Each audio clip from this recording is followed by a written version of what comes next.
Good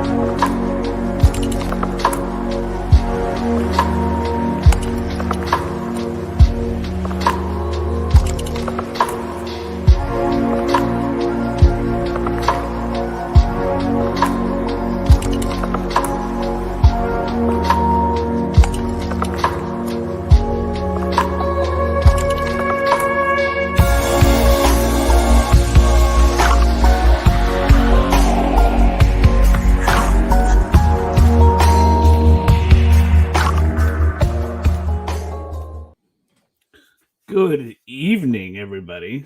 It is 11:45 p.m. Eastern Time here on Long Island. I figure I hop on for just a couple of moments to kind of get it out of my system. Yeah, just got done watching Raw. I was about 40 minutes behind. Pretty decent show tonight. Pretty decent show. One of the best ones I've seen in a while. I don't know if that's saying much, but anyway, we will wait about a minute or two for anybody to hop on. It is late at night. I know most of you guys will probably watch this tomorrow, but I felt compelled to hop on right away. So you guys are watching the Aftermath. The Aftermath is our post show for anything big that happens, and including our pay-per-views, presented to you by the Deep Six Pro Wrestling Podcast. Guys, make sure you subscribe. Make sure you are subscribed. You could also follow us on iTunes, Google Podcast, Spotify, iHeartRadio. But make sure you are subscribed to our YouTube channel as well. Help us grow that. Make sure you guys like, comments. We'd love to hear the comments and interact with each and every single one of you. And please, by all means, share this link with everybody you know. Wait a moment for people to come in. So pretty decent Raw tonight. I must say, one of the best ones I've seen in a while. Like I said, I don't know if that's really saying much, but it was a good Raw. I watched most of it. It did a little fast forwarding. It fast forwarded through some of the nonsense of the 8-man tag with we had AJ and Omos and Mace and T-Bar against New Day and Ali. And so we had that going tonight as well. I honestly did not have any interest in that match, to be honest. I fast-forwarded it. That match was simply there to put Omos over. He got the big win tonight. And we also, the other thing I wasn't really interested in tonight was Drew McIntyre and the Viking Raiders. They were in tag team action as well. I was not quite interested in that, but a pretty decent show otherwise. Good stuff with storytelling with Charlotte and Alexa Bliss. Charlotte had gotten her win over Shayna Baszler due to distraction by Nia Jax. Shayna costed Nia the win last week against Charlotte. Tonight, Nia Jax cost Shayna Baszler the win tonight. Charlotte gets a win again, 2 weeks in a row. So it looks like we're gonna have a match between Nia and Shayna Baszler, so that's happening. I love the storytelling with Alexa Bliss in the ring with Charlotte and the doll that Alexa Bliss gives Charlotte. I thought that was pretty cool. The fans were eating that up, and Charlotte just refusing the gift, and Alexa Bliss and Charlotte with a brouhaha, so to speak, setting up their match for Extreme Rules in 2 weeks. So I'm actually pretty excited about this match. I'm not going to lie. Overall, a very good show. So let's get to the good stuff. It was it was teased earlier today, and I thought that a bait and switch was going to happen as always. I was waiting for that to happen because you have Randy Orton and Bobby Lashley set up for Extreme Rules. So I thought there was going to be a bait and switch to try to garnish ratings because WWE does that a lot. Anyway, they go on with the match, and there's interference between Riddle and MVP. You got that going on. Randy Orton gets in the ring, and Bobby Lashley gets the spear on Randy Orton. A very good spear, by the way. And Lashley gets the win with the 1-2-3. So a pretty decent match. But then it was about 10:55 p.m. It was teased earlier during the day that Big E was gonna said he was gonna cash it in, and even on Raw he said he was gonna cash in tonight on either Randy or Bobby Lashley. So after Bobby Lashley destroys Randy Orton and Riddle on the outside, we see Bobby Lashley coming up limping after Lashley put Randy Orton through the table. So Randy Orton's out, Riddle's out, and Lashley working his way into the ring. And as he's about to step through the ropes, out comes Big E with his briefcase. And now all of a sudden, there's no bait and switch. This is actually happening, which I thought was good. Good for the city of Boston. Boston deserves good shows, and in a city like that, you got to put on a good show. So.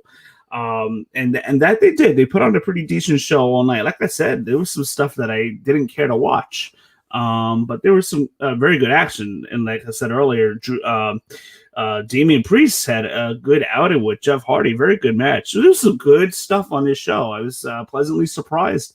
But getting back to the main event, Big E is cashing in. The bell rings, 9:56. They're telling 9:55, whatever they're telling you. They're going to be right back with the match. And they came back, and the match is on.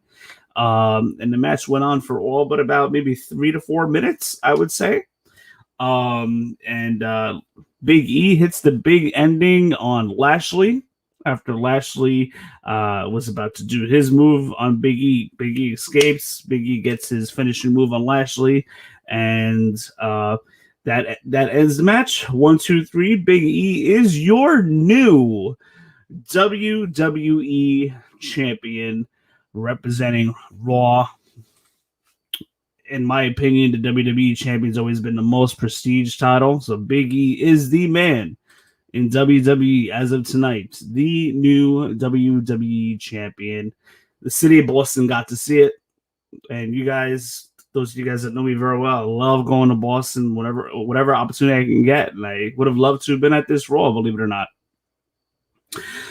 But very, very, very good show. Very good show tonight. And WWE really, really, I think Raw has been bad for many, many months. And WWE just need to make a change. They need to freshen up their products. They have a draft coming up in about 3 weeks from now. In my opinion, this should not be a draft. They need to merge the brands and make it all one, just so we can see different competition floating back and forth at Raw and USA and Fox. But then the problem with that is some people believe that if you do merge the brands, that it's going to go back to the same where Raw was the dominant show and then SmackDown will be the afterthought. Which in times past, that's how SmackDown was always treated, as the afterthought. Yet they always had a lot of the best wrestlers back in the day in the early 2000s with Edge, Eddie Guerrero, and everybody. Chris Benoit represented SmackDown, and a lot of great talent there. But SmackDown was always the brand that was overlooked. So that's why some people feel that they should keep the brand split. But I just don't. It's stupid. It just.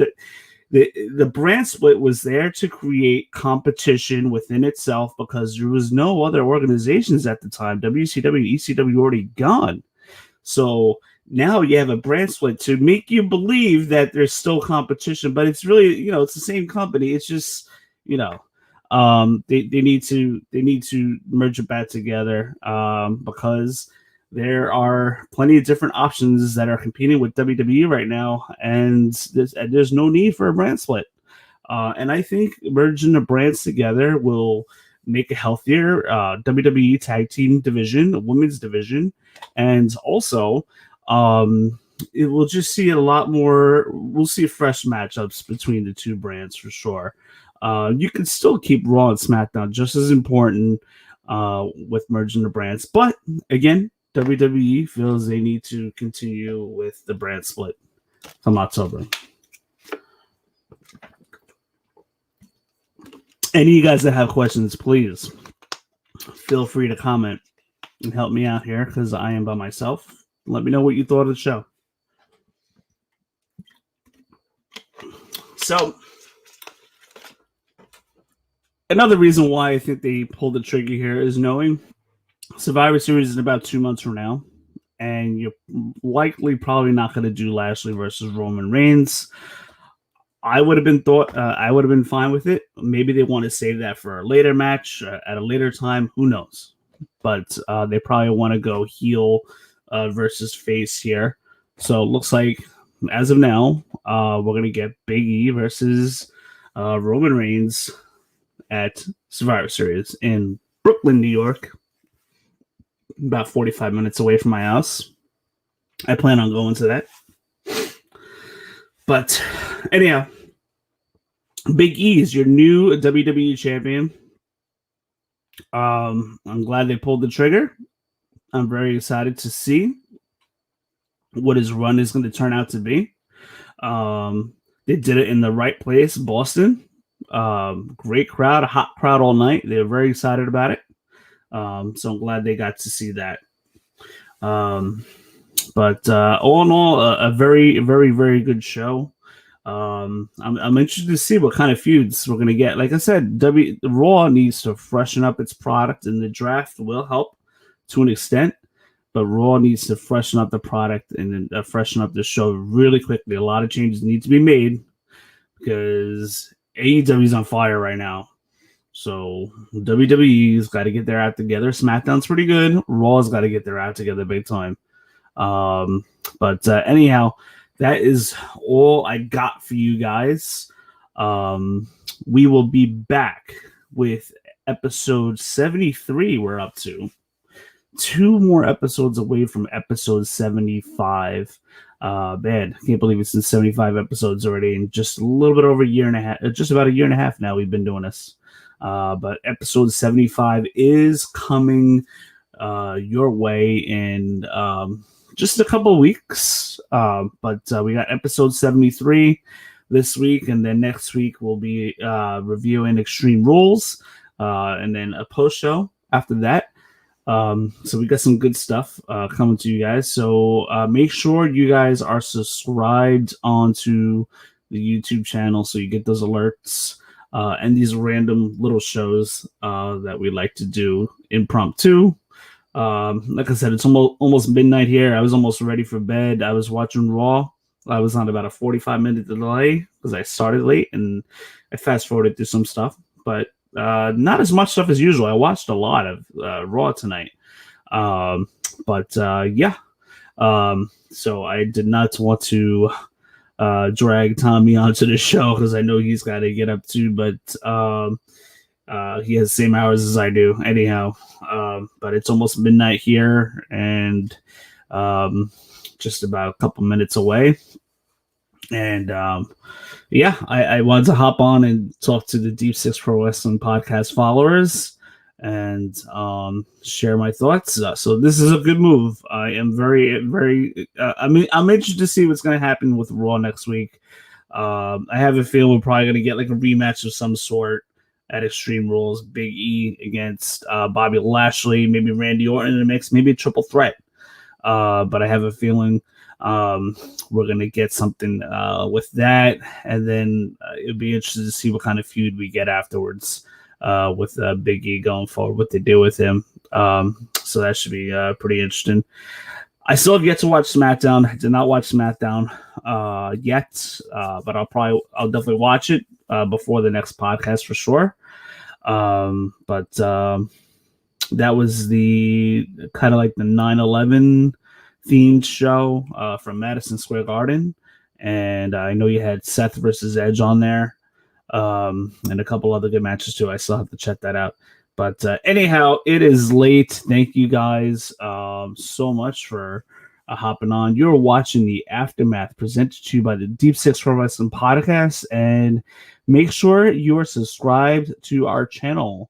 Help us out. Share this with your friends, your family, anybody that you come in contact with, anybody that you know that likes wrestling. Share it on your page, Facebook groups. Help us out. And we'll be back with you later this week, unless there are any big occurrences like we saw tonight with Big E winning the championship. Waking up this morning, I did not see that coming. I didn't even see the previews and spoiler alerts until earlier on during the day, saying that he was going to challenge, and just kind of came out of the blue. But I like it. WWE needs to make a change, especially on Monday night. So anyhow, guys, thank you so much for watching, and you all have an awesome night.